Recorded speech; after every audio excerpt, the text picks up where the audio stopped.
kita mulai lagi nih Amris. Ini birokrasinya. Nih.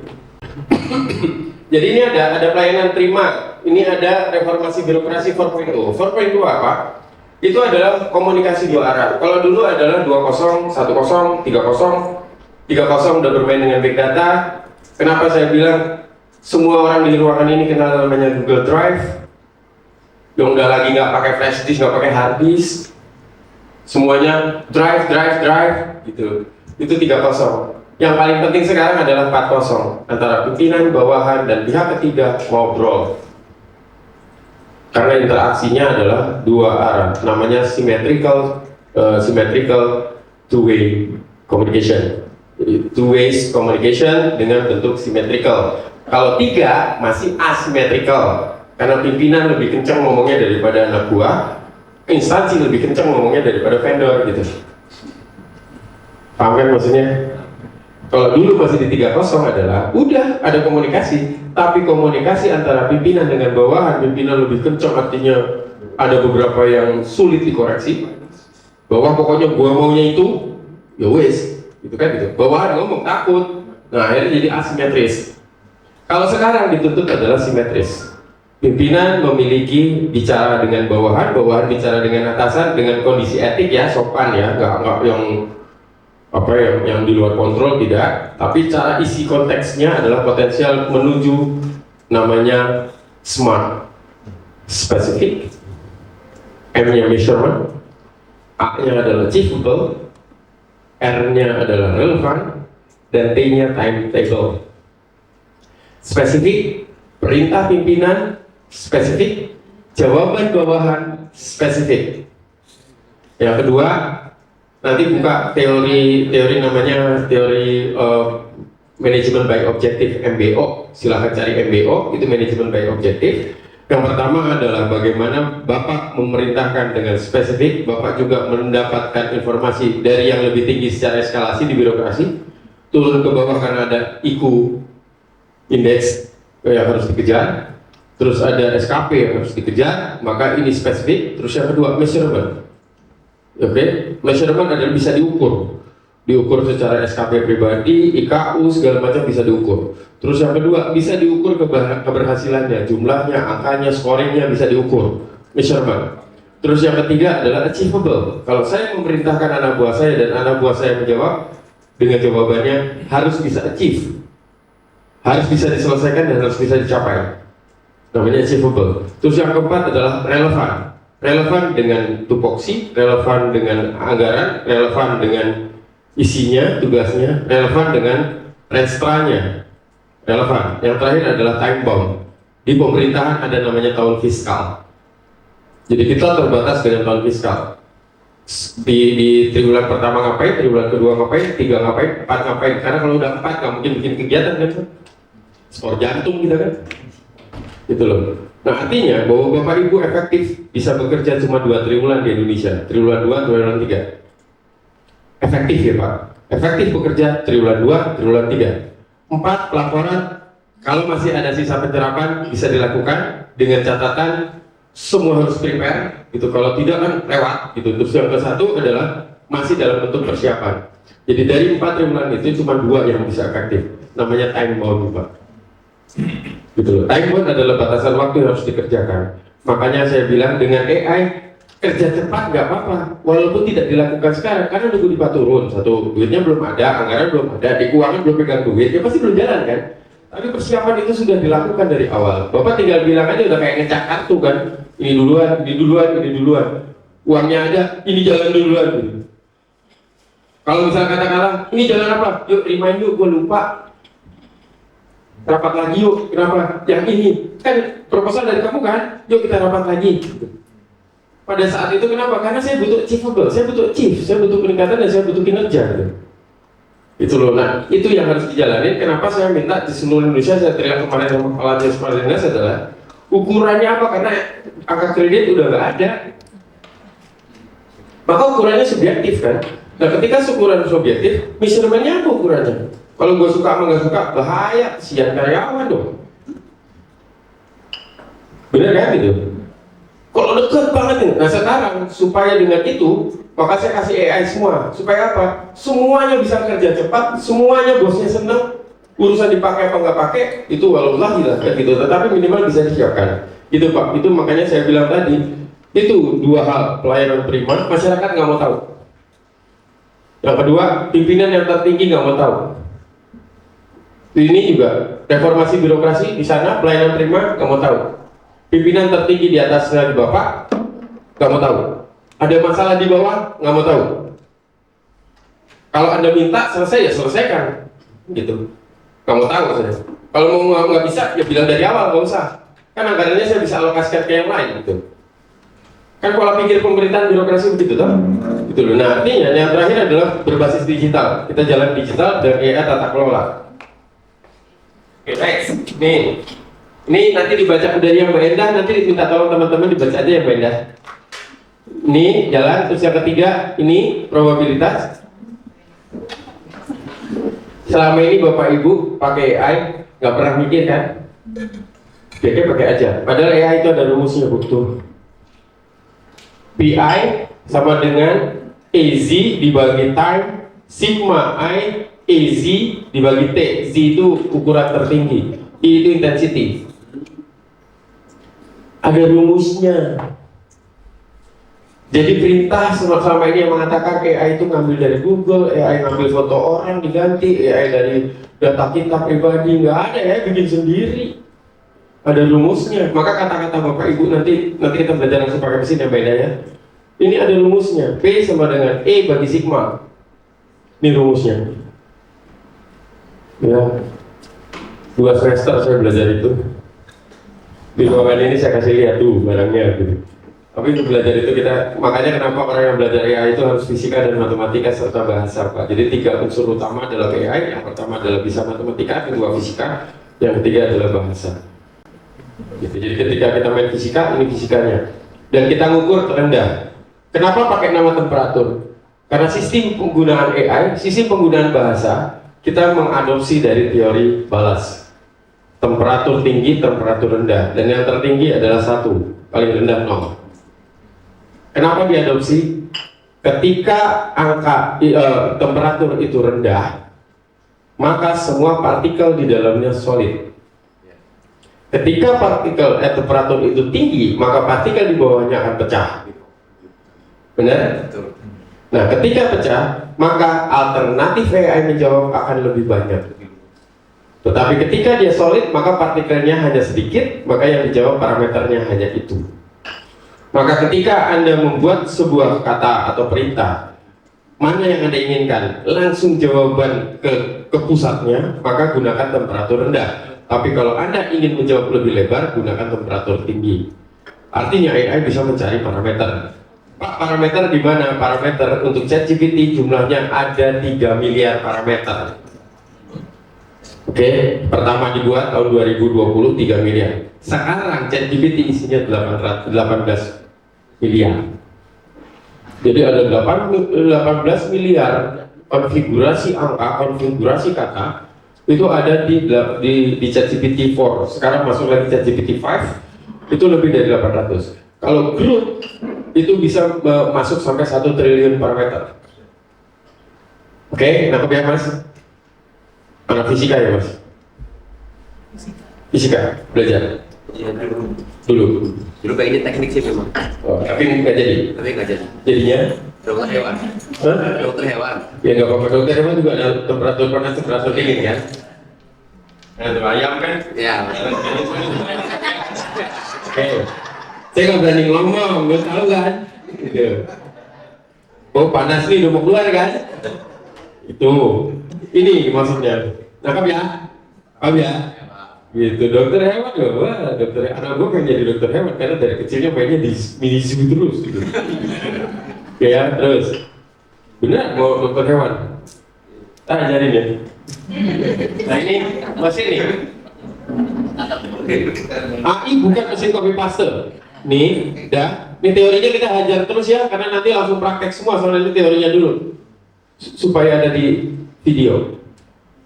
Kalau nggak ada ini kan nanti nggak ada di video, cuma ngeliatin orang ngetik. Oke, nih ya.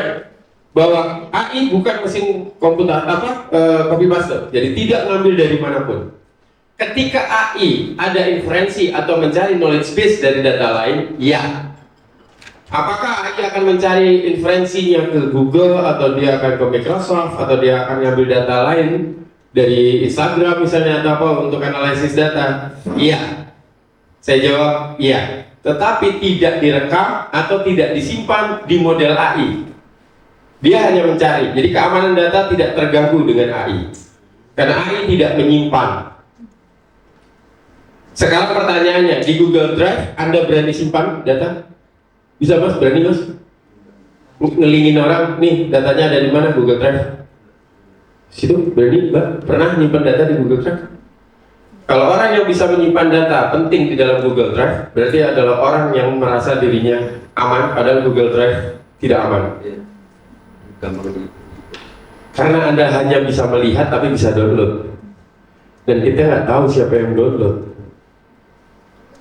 Nah, ketika dienkripsi, maka ada, kalau saya bicara merek, ada merek tertentu yang dienkripsi. Dan ketika Anda di Google, maka ambillah Google Drive yang bayar, karena Anda akan diberikan enkripsi firewall.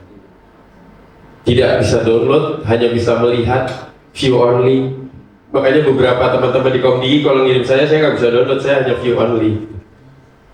Ngetik pun saya nggak bisa, jadi saya cuma bisa pakai kursor naik turun aja, nggak bisa klik gitu.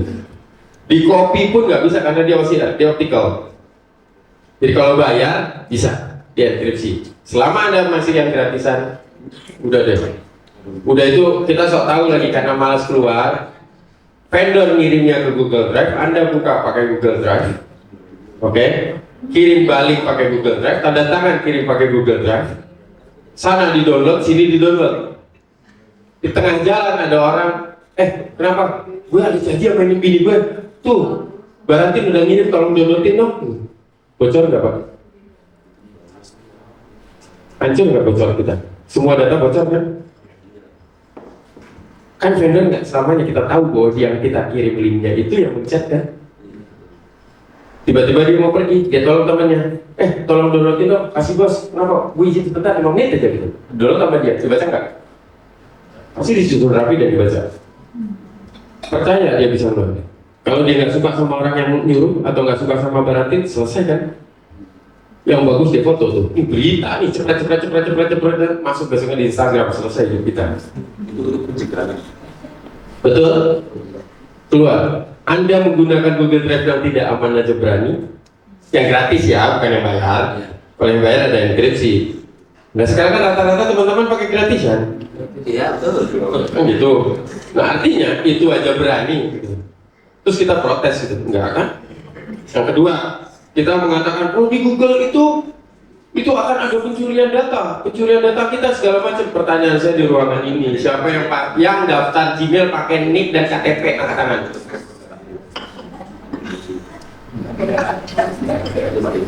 Silakan angkat tangan. Siapa yang bikin akun Google pakai nick dan KTP?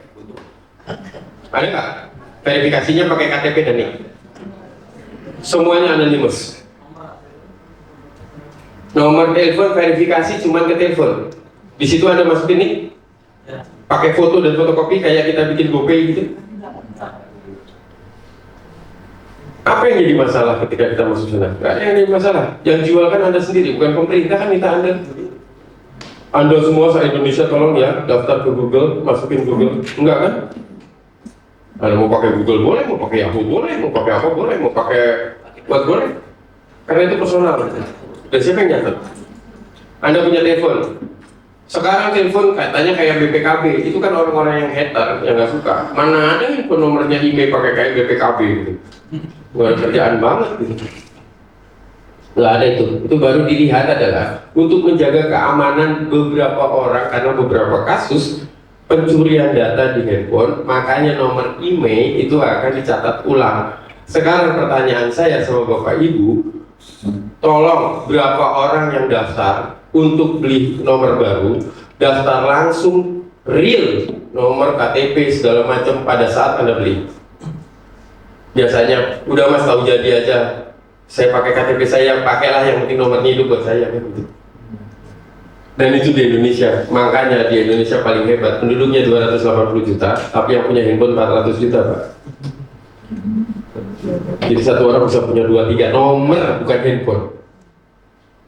Makanya penipuan kita, sekali beli berapa? 3 kotak tuh. Satu kotak isinya 50. Berarti 150 nomor telepon yang dipakai buat menghubungi Anda oleh debt collector, kan? Itu. Dan bukanya pakai NIK siapa, pakai KTP siapa. Saya ketemunya pada saat pilkada kan, ketemu semua KTP kan. Jadi yang membocorkan rahasia siapa? Ya Anda sendiri. Jadi intinya adalah jangan pernah menyalahkan orang lain. Saya hacker loh, jadi saya tahu. Jadi jangan pernah salahkan hacker Anda sendiri, kok yang bocorin gitu. Itu. Anda nggak hati-hati, itulah maka saya bilang Anda belajar dari kecil diajari logika. 10 tambah 5 berapa, Mbak? Ayo. Ini ceritanya kelas 5 SD. 10 tambah 5 berapa? Hah? Cara ngitungnya gimana? Hah? Ya, gimana?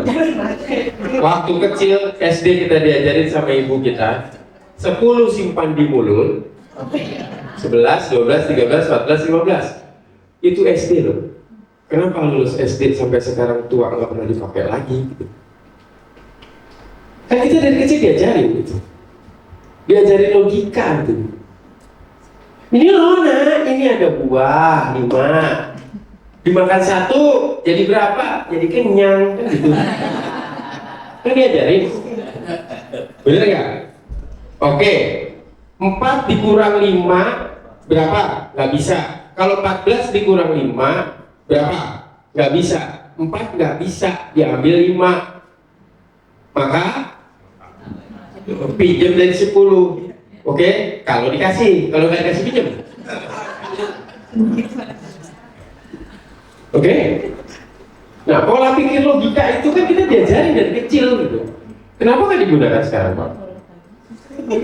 Yang ada kita mesin semua menghafal. Udah begini pasti begini. Kerja pun kita jadi menghafal. Dari sini, Mas nggak ke sana, sana dulu. Kalau gue mau lewat sana, gitu. Teori Aristoteles bilang ada orang. Kenapa saya dianggapnya adalah orang gila? Waktu zaman Aristoteles, itu ada di buku-buku, saya bikin di buku itu saya tulis. Ada 10 orang di penjara sama kaisar. Dimasukkan di dalam sebuah ruangan tertutup, oke, tertutup, tanpa cahaya, tanpa orang, dan itu di penjara selama 8 tahun. 8 tahun orang itu dimasukin, jebret di sebuah penjara yang dia datang tidak pernah tahu dia di mana. Oke, sampai di dalam penjara gelap sama anak buah kaisar, matanya dibuka semua. Oke. Hari pertama gelap, hari kedua gelap, ketiga gelap. 2 bulan kemudian dia masukin lilin Pak api unggun, nyalain api unggun, muncullah itu cahaya, ada bayangan. Semua orang di dalam itu merasa dia tidak hanya 8 orang yang dipenjara, tapi banyak orang, karena ada bayangan itu merasa dirinya teman dan dia bicara dengan itu karena stres, dia bicara dengan bayangannya sendiri gitu. Setelah 8 tahun, 1 orang dites, dilepas. Tuh, lo keluar. Oke.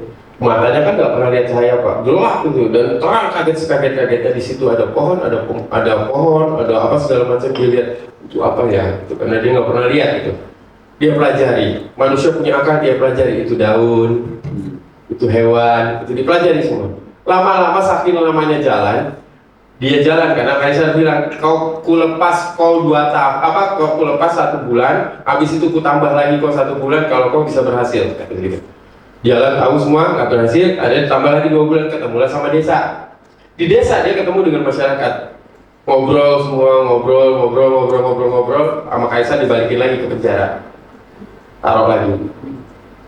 Si orang itu suruh cerita sama teman-temannya yang 7. Si yang di penjara itu dia bercerita sama teman-temannya.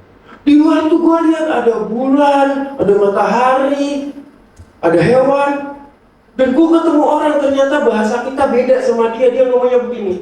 Dan apa kata 7 orang itu? Udah deh, nggak usah halu. Hidup kita begini, kita di dalam gini nggak usah halu. Akhirnya apa yang terjadi? Si orang itu stres, malas, dan sejak saat itu di dalam tujuh dia jadi pendiam dan tidak akan pernah bicara pada orang lain lagi. Ngapain gue ngomong sama orang-orang itu? Karena percuma gue ngomong dibilang halu. Gue lihat beneran kok. Di dalam sebuah lingkungan kerja birokrasi seperti itu, mereka tertutup rapat sama seperti di ruangan yang gelap. Ketika ada satu orang yang ingin maju, maka orang itu dianggap halu. Itu juga. Betul? Ketinggalan. Dan itu terjadi. Kenapa? Lo halu, nggak gitu. Ketika saya memunculkan AI, saya bawa Oracle dari tahun 90 ke sini. Orang bilang apa? Teknologi nggak kepake. Orang Indonesia pergi kemana-mana cap basah. Dan itu saya percaya karena sampai 2025 pun masih cap basah. Padahal sudah ada itu yang namanya TTE, sudah ada yang namanya approval base, SIPT, apa segala macam itu sudah ada ya semuanya teknologi. Tapi kenapa tanda tiba tetap harus cap basah? Sih, makanya saya percaya. Dulu saya dibilang gak usah lah, nggak kepake di Indonesia. Dan saya yakin, ya memang karena Indonesia itu primitif. Dan kejadian kan sekarang ada cap basah masih. Nggak ada cap basah nggak keluar duit ya Pak, sama gitu. Artinya bahwa itu masih berlangsung. Dan itu juga tolong dilihat bahwa kita belajar dari situ. Ketika kita belajar AI hari ini, percepatan, tolong Anda keluar dari ruang gelap itu. Walaupun Anda dibilang gila, walaupun Anda dibilang halu, keluarlah. Karena Anda yang benar. Paham Pak? Karena Anda yang benar. Gitu. Jangan ikuti yang gelap-gelap itu, yang hanya percaya kepada halunya dia. Kenapa? Bayangan justru dipercaya dibandingkan Anda yang melihat langsung dan merasakan langsung gitu. Dia lebih percaya kepada bayangan yang nggak jelas, dia nggak bisa melakukan apapun, daripada orang yang benar-benar melihat, orang-orang yang belajar, orang yang bisa begitu. Dan jangan pernah merasa orang yang lebih tua itu hebat. Saya hebat, tidak. Belum tentu. Ketika ada orang baru masuk CPNS, baru muda masuk, dan dia pintar, dia hebat, kita anggap dia orang yang keluar dari luar, masuk ke dalam ruang gua yang gelap ini. Apa maksudnya? Ada CPNS baru, jangan dibully, jangan dihilangkan apa, dengarkan. Listening adalah lebih baik daripada working. Apa maksudnya? Kenapa? Belum tentu dia bodoh. Walaupun dia kadang-kadang ngomongnya nggak sesuai dengan pengalaman, nggak apa-apa dengerin, karena pasti ada ide-ide menarik dari dia gitu. Simpan, rawat. Kenapa? Karena dia yang akan menggantikan kita 30 tahun yang akan datang gitu. Budaya yang lama hilangkan, budaya baru adalah mulai dari sekarang. Kita nggak tahu loh, siapa tahu tuh anak akan jadi menteri pertanian 10-20 tahun yang akan datang, mana ada yang tahu? Benar nggak Pak? Nah kita kan nggak tahu gitu. Itu kan liftingan gue, saya sering dengar loh. Pak Dirjen ini liftingan gue dulu waktu CPNS, dia Dirjen tapi lo di situ-situ aja. Bener nggak? Itu liftingan gue waktu CPNS pertama kali, waktu Prajab satu angkatan sama gue gitu. Kok membanggakan Prajabnya gitu? Tapi dia kenapa bisa jadi Dirjen dan Anda tetap di situ saja? Eselon bukan. Pangkat juga nggak naik-naik. Bener nggak?